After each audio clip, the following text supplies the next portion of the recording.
Рыскул агай, мына жакында сиздер мына Монголияга барып келдиңиздер, бир топ тарыхчылар. Анын ичинде ошо Улуттук илимдер академиясында тарыхчылар бар. Барган максатыңыздар кандай болду? Алган таасирлер боюнча, ошол боюнча окурмандарга бөлүшүп айтып берсеңиз. Ооба, биз жакында тактап айтканда апрелдин аягында 24 апрелден 28 апрелге чейин Монголиянын борбор шаары Улан-Батор шаарында болуп келдик. Баруунун себеби Кыргыз Республикасы өз алдынчалыкка ээ болгондон бери эч бир биздин жогорку кеңештин өкүлдөрү эч качан официалдуу расмий визит менен Монголияга бара элек экен. Эң алгач жолу ушул биздин спикер Нурланбек Шакиев жетектеген жогорку кеңештин депутаттарынын жоонтобу ушул атайын расмий визит менен Монголиянын барып келишти. Ушул иш сапарга Кыргыз Улуттук илимдер академиясынын тарыхчысындагы тарыхчылар дагы чакырып, институттан 6 кызматкер, адис тарыхчылар барып келдик. Себебинде Монголия тарап алар ошо Чыңгыз ханга аябагандай чоң баа беришет экен. Анан Чыңгыз ханга арнап 5-6 жыл мурун 9 кабаттан турган чоң музей салыптыр. Анан ошо музейдин кызматкерлери дагы ошо визитти уюштурганга катышкан экен. Анан аларга сунуштурган экен. Теги Кыргызстандын окумуштары болсо биз менен ушул байланыштуу Чыңгыз хан менен болгон кыргыздардын байланышы жөнүндө дагы илимий бир жыйын өткөрсөк деп.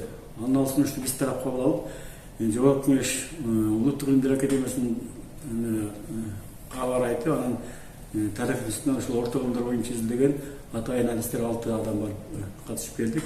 Ал жерге ушул официалдуу визит менен баргандан кийин негизинен биздин илимпоздор Монголиянын дагы илимдер академиясы бар экен. Ошо илимдер академиясынын тарих институтунун кызматкерлери менен чогулуп, бул жерден бир чоң илимий конференция өткөрдүк.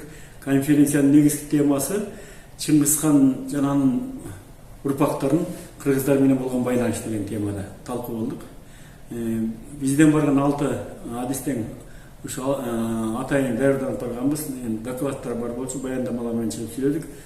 Баяндамалардын баары орус тилинде болуп, алар орусчадан монголчага оторушуп, анан англисче жазуу түрүндө видео менен берип атышты. 6 кишинин ичинен 2 киши чогуу авторлош доклад жазып, ушул жалпысынан кыргыздарга 5 баяндама менен чыктык. Ал эми монгол тараптан да ушул 4-5 баяндама менен чыгып сүйлөшүп, акыры аягында жыйынтыкта ушул кыргыздар жана монголдор көчмөн элдербиз. Биз баягы тарыхыбыз окшош бир тууган элдер, ушул тарыхыбызды чогуу изилдейли деген бир жыйынтыкка келдик да. Ушул максатта пикир алыштык. Анан ушул илимий изилдөөнү андан ары дагы улантуу боюнча дагы макулдашуулар менен кайтып келдик. Анан элди аябай кызыктырган суроо ушул. Чыңгыз хан да убагында ошо баласы жуучун аттантып кыргыздарды мындай багынтып алган да. Ошол тууралуу аларда кандай маалымат бар экен, мындай биз билелик. Ошолор тууралуу сөз болдубу тарыхчылар арасында? Мамилелер, кыргыз-монгол мамилелери. Албетте, бул бардык эле маселе боюнча проблемалар боюнча каралды баяндамаларда. Эми чын айтканда Монголия салыштырмалуу бизден астыгыраак өнүгүп бара жаткан экен. Алардын илими дагы жакшы деңгээлде көрүнөт. Себеби деген алардын окумуштарын көп мурун Россиядан, Москвадан окуп түкөрсем жашуулар. Азыр жаштары Түркиядан, Түштүк Кореядан, Япониядан илимий даражаларга барып келишет экен. Ошол жерден жанагындай өздөрүнүн иш тажрыйбаларын өткөрүшөт экен. Ошондуктан көрүнүп турат, алардын дагы мындай изилдөө, илимий изилдөө деңгээлдери да жогорураак экендиги көрүнүп турду. Бирок ошо биздин тарыхчылар деле алардан кем алган жок. Бирок жалпысынан эми жана сиз айтып аткан Чыңгыз хан жана урпактары өзгөчө Жучу хандын кыргыздарды басып алгандыгы жөнүндө бул эми тарыхый маалыматтардын негизинде билебиз да. Биз андан бери канча миңдеген жылдар өтүп кетти, 1000 жылга жакын өтүп кетти. 13-жылдан 20-жылга чейин анын баарын эгерде жазуу болсо элдин эсине чыкмак да. Ошол жазуулардын баары тең эң биринчи кезекте монголдордун жанагындай санжыра китептерин сакталып калган. Чыңгыз хан тарабынан түзүлгөн монгол тилинде жазылып, ошол эски монгол арабинде Кытай иероглифинде жазылган китептер бар. Андан тышкары Кытай булактарында жазылган.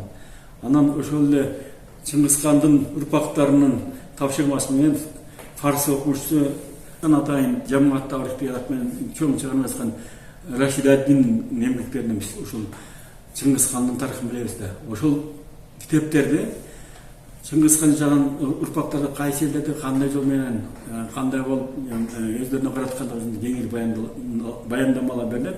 Анын ичинде кыргыздарды караткандыгы жөнүндө жана кыргыздардын көтөрүлүшүн баскандыгы жөнүндө маалыматтар дагы жазышкан. Ошол жанагы монголдордун жашыруун купуя тарыхы деген китеби бар. Алтын топчу болбосо алтын китеп деген жазмасы бар. Болбосо жанагы Рашид ад-Диндин жамаат тарыхы болбосо жалпы тарых деген китебинде бул Чыңгыз хан жана урпактарынын тарыхына арналган китеп. Биз ошолордон билебиз. Бул булактарды монгол окумуштар эмес, бүт дүйнө окумуштар билишет. Бүгүнгө чейин түп нускалар сакталып турабы? Ошол баары сакталган, которулган. Мисалы үчүн биз орус тилинден пайдаланабыз.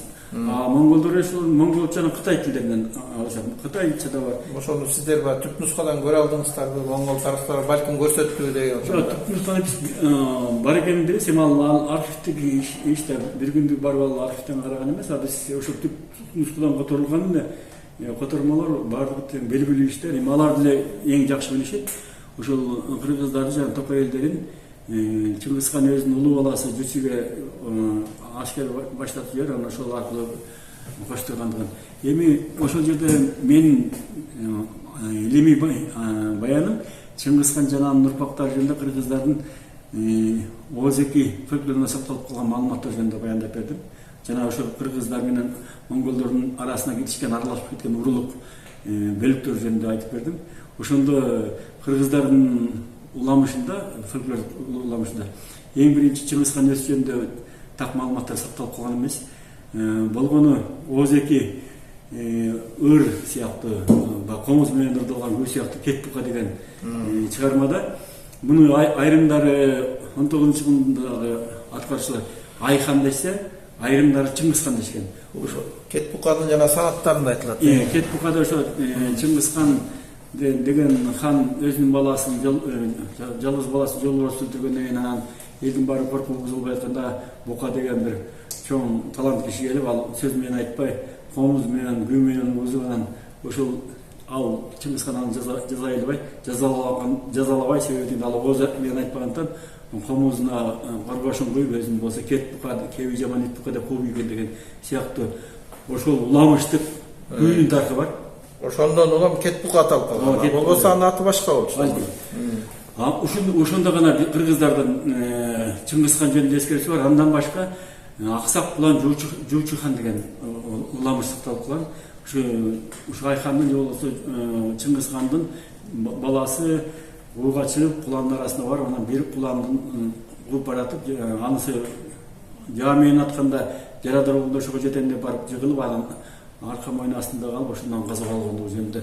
Ал ошол Жуучу ханды айтканы кыргыздар биздин кыргыздардын биринчи жана акыркы ханы деп уламыш деп айтышат. Ушу жөнүндө айтылат. Анан үчүнчү уламыш болсо бул кыргыздар монголдорго киргенден кийин Чыңгыз хан кыралашып кетип, анын арасынан бир ошол маалда башкарып турган Ырыс Таркан деген башкарчысы болуп бар экен. Кээде Ырыс Таркан дешет, кээде Ырыс Инал деп коюшат. Ошол Ырыс Таркандын маалында Долон деген балдары менен адам качып чыгып, анан Тянь-Шань келип туруп калып, ошондон Долон азыркы Кыргызстанга келген деген ушундай кыска уламыштар бар да. Мен ошол уламыштар жөнүндө айтып бердим, жана алардын тарыхый параллелдери, алар кантип пайда болгондугу жөнүндө түшүндүрмө бердим. Монголдор кызыгып окушту муну бул жөнүндө. Андан тышкары ушу кыргыздардын курамында Коңурат, Катаган, Баарын сыяктуу Нокурай, ошол Чыңгыз хандын мезгилиндеги монгол уруулары бар да, кыргыздар болуп эсептелип калат. Ал эми ошол маалда монголдордун ичинде дагы монгол болуп калган бир кыргыз алар билишет, кыргыздар уруулардан келгендеги. Кыргыз деген, Багышут, Маңгут деген уруулар бар. Ошолордун баарын алар монголдун кыргыздардан келген деп билишет. Ушулар жөнүндө сөз кылып бердим. Андан башка ушу монголдорго да жана кыргыздарда да кошуна болуп жашаган элдер, көптөгөн элдер болгон. Баргут, Тумат, Хори деген элдер. Ошолор монголдордо да бар, бизде да бар. Мисалы үчүн бизде дагы Баргут урусу болсо, аларда Баргут урусу бар. ушул сыяктуу параллелдер жөнүндө баяндама жазып бердим. Алар кызыгып урушту ушул тарыхты. Сиз айтып аткан жанагы алардын билеби же билбеби деген ал бул тарыхый булакта бул жалаң эле моңгол эмес. Тарых менен изилдеген, ортогун изилдеген бардык изилдөөчүлөр белгилүү фактылар да бар. Мына эми 6 тарыхчы бар, 6 темада баяндама жазасыз.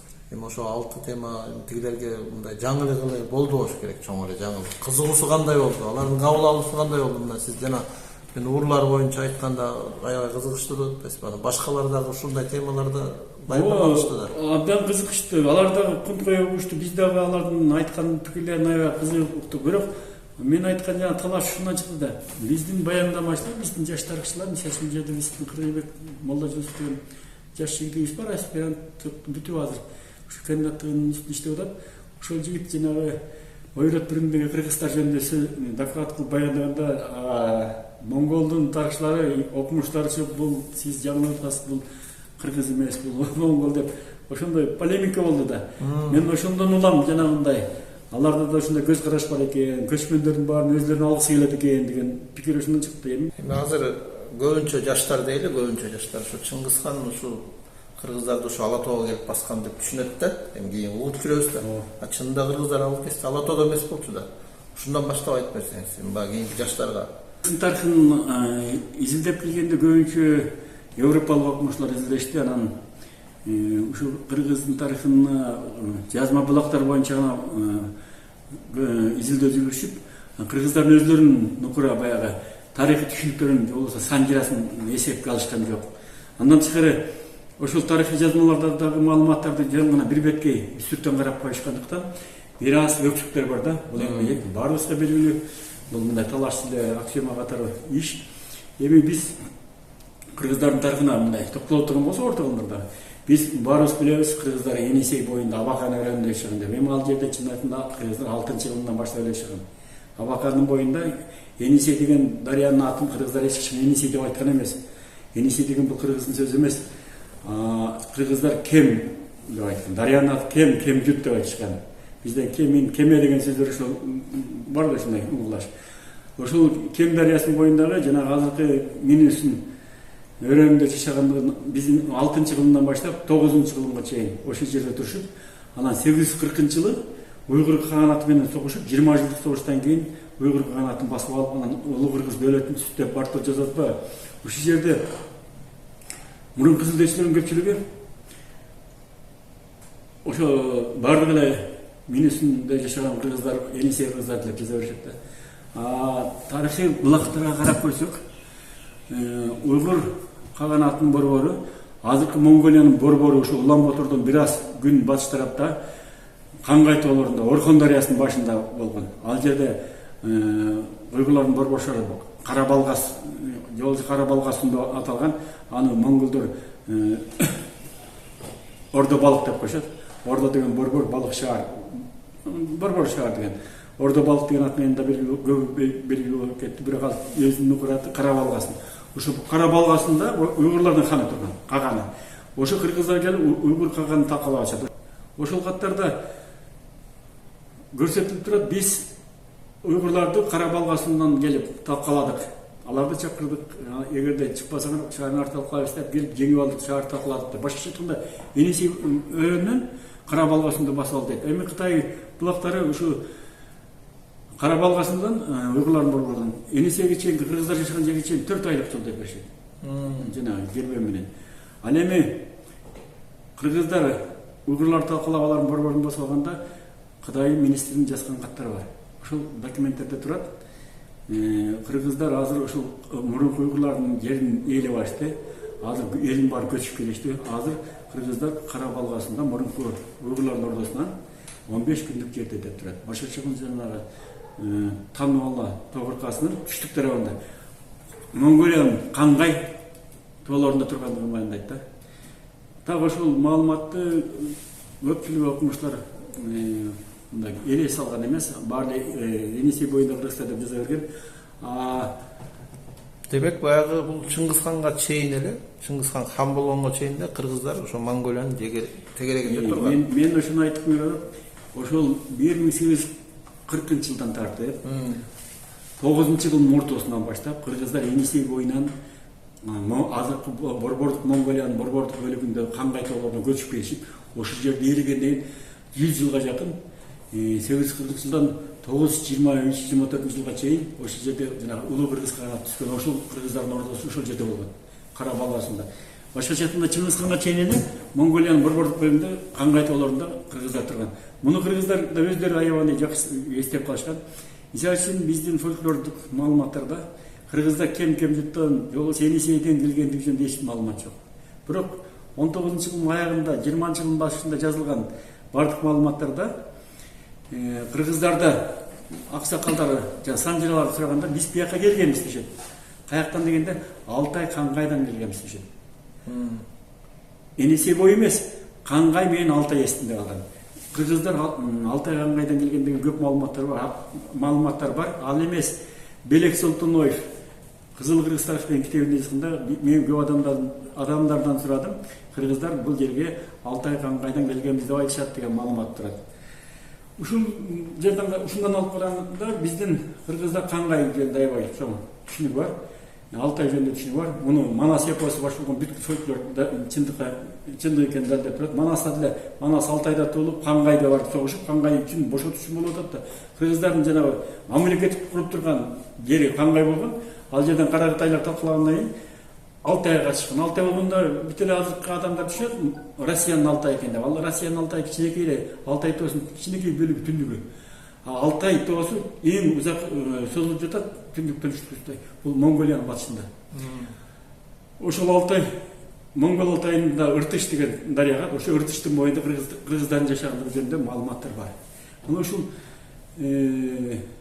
маселеге токтолгондо, мына 10-жылында биринчи элегинде кыргыздардын улуу дөөлөтү талкаланганда, бул дөөлөт негизинен жок кылганда Каракытайлар, Ява мамлекети болгон Каракытайлар мамлекети. Муну Манас эпосунда да Каракытайлар менен болгон согуштар далилдеп болбосо, кыргыздарда ушунга чейин айтылып калган лакап бар, Каракытайды каптап келатат деп. Ушул Каракытайлардын күч алышы менен кыргыздар Каңгай тоосунан сүрүлүп Монгол Алтайына, Ыртыш боюна катышкан Алтайга. Муну башкача айтканда 10-жылдын биринчи элегинде. Ошол жерден 10-жылдан тартып 11-12 жылдарга чейин, 13-жылдын башына чейин ушул жерде жашап турушкан кыргыздар Алтайда. Алтай менен Чыгыш Тянь-Шандын этектерине чейинки жерде Ыртыштан тартып Чыгыш Тянь-Шандын аймактардын тоолордун кыркасында жашаган. Чыңгызхандын убагында монголдордун саясий жогорулашуунун мезгилинде башкача 13-жылдын башында бул Чыңгызхандын негизи бүткүл монголдорго хан катары таанылышы бул 1206 жылкы Онон дарыясынын боюнда жалпы монголдор курултайында болуп бар. Ошол 13-жылдын башы болуп бар. Ушул маалда кыргыздар негизинен эки аймакта турат деп, ошол Чыңгызхан тарыхын жазган Рашидатын аябай жакшы жазган. Биринчиси кем-кемжитте бул эми эски Енисей боюнда калган кыргыздар деп атат. Эми баягы көчкөндө баары толук калбайт да, кандай бир бөлүктөрү калган. Андан тышкары тиги улуу кыргыз каганаты талкаланганда алардын айрымдары балким ошол мекенин тараптыгы өсө качышы мүмкүн. Бирок көпчүлүк, жалпы басымдуу көпчүлүгү батышка, Алтайга качкан, Монгол Алтайына. Ошо экинчи бөлүгү дейт Кыргыз областы дейт да, область кыргыз деп. Себеби дегенде эмне себептен басымдуу көпчүлүгү Алтайга качты дегенде, андан кийин мезгилдерде ушу 16-17 жылдарда орустар бул жерге келгенде түштүк Сибирде Енисей боюнда кыргыздардын саны ашып кетсе 15-20 мың гана кыргыз. Ал эми Алтай анан Тянь-Шандагы болсо алмалды миллионго жакын кыргыз болгондо биз ушунун басымдуу көпчүлүгү каяка кеткенин мындай эле билсек болот да. Анан ошол кыргыздар Чыңгызхандын астында, Чыңгызхан чабуул башталган Рашидатын мындай деп жазат, кыргыздар Кара Артыштын боюнда жашаган дейт. Эми Рашидаттын чейин дагы бир топ араб авторлор жазган. Жашын Алистахри деген араб саякатчысы, тарыхчысы ошол кыргыздардын мекенинен Кара Артыш дарыясы башталат деп жазган. Ыртыш дарыясы кыргыздардын мекенинен башталат. Андан кийин кылымдашкан Ал Идрис деген да бир чоң окумуштуу араб окумуштусу кыргыздардын мекени деп көрсөтүп, ошол карта түшкөн, ошол картасында Ыртыш дарыясынын боюнда кыргыздар деп жазып көрсөткөн. Ыртыш боюнда турган Алтай боюнда. Башкача Алтай менен чыгышты жашаган айман көрсөтөт да.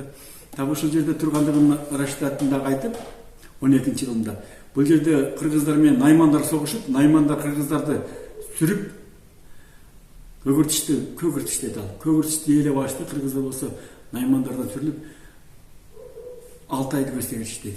Башкача айтканда Алтайдын түндүгүндөгү азыркы Батыш Монголиядагы Кыргыз Нуур деген, Кыргыз деген жерлер бар. Ошол жерлер көчкөндүгүн айтат да Рашидаттын. Ошол Чыңгызханга чейин болот атат. Чыңгызханга чейин 12-жылдын аягында болот. Башкача айтканда Чыңгызхан келердин астында кыргыздардын чоң бөлүгү азыркы Батыш Монголиядагы Кыргыз Нуур деген көл бар го. Ошонун айланасындагы Кыргыз деген жер бар, тоо бар. Ошо Кыргыз тоолорунун айланасында жашагандыгын айтышат.